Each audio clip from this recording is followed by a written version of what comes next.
Just a few days ago, Godzilla's next film was announced with the teaser trailer. It will be called Godzilla Minus One. So I'm gonna go over the teaser trailer, the announced Godzilla figure, and the full design for this new Godzilla with some pictures that they showed. But let's get to the actual trailer first. First they show a destroyed city and people looking through the rubble. Then they show a low angle of Godzilla destroying the city with his tail, and Godzilla's foot going through the ground while people run away. After that, the title is announced. Then a short clip of this new Godzilla is shown. So let's observe these scenes a little more. Godzilla stepping on the ground and sinking in a little bit is pretty cool. It's something that most Godzilla films completely forget about. There are lots of subways and sewers that would just sink from the weight of Godzilla. The last and I think the only time this happened was in Godzilla vs. King Ghidorah, where Godzilla literally fell through the ground into the subway. Godzilla using his tail to destroy the city is pretty cool. It shows that hopefully he won't just walk around the whole time, and hopefully he'll be more aggressive and show some personality more. Now for the final clip. Godzilla opens his mouth and it looks like he's gonna bite something or something like that. But when his mouth is closed, the quality of the design can easily be seen. Some people think that he looks like Legendary Godzilla, or that he looks like Millennium Godzilla. Well, I think that this Godzilla does not look like any of those. The only similarities to those Godzillas is the scales that resemble Legendary Godzilla in 2021.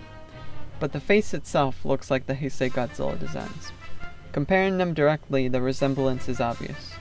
The spikes on top of the head are very similar, as well as the shape of the face overall is very similar as well. The main difference being the lower jaw being different, as well as the teeth. They also have some released pictures of the full design, as well as a figure for this Godzilla. As seen in this picture of Godzilla Minus One, he looks a lot like Heisei Godzilla 1995.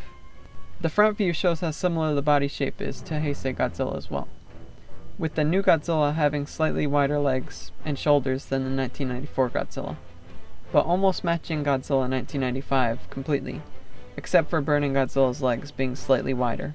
The side view shows the main differences. The spikes on Minus One Godzilla start a lot higher on his back, with big spikes starting above his shoulders, while Heisei Godzilla's spikes are much smaller above his shoulders, and get bigger towards the middle of his back.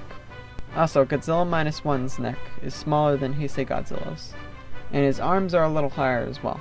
But the main thing I don't really like with this Godzilla design is his feet. The feet are way too big compared to the rest of his body, and it kinda just looks a little strange. I also don't know if I like the huge spike on his neck. If that one spike was smaller, I think it would be good. Sort of like this. And finally, both of their tails are almost exactly the same length. Overall, I really like this new Godzilla design. It's probably the best animated Godzilla design, with my only problem being the big feet. Also, the guy who's directing the film and special effects, and who also wrote the story, is the same guy who did the Godzilla ride thing, which was also pretty cool, even though I didn't really like how Godzilla looked in that one. But this new Godzilla design looks a lot better. It looks like this new film will base a lot of things off of the past Godzilla films. Maybe not the story of the film, but from what I've seen, definitely with Godzilla himself. So, that's about it. I hope the movie turns out good, because it definitely looks promising so far. Thanks for watching, and I'll see you all later.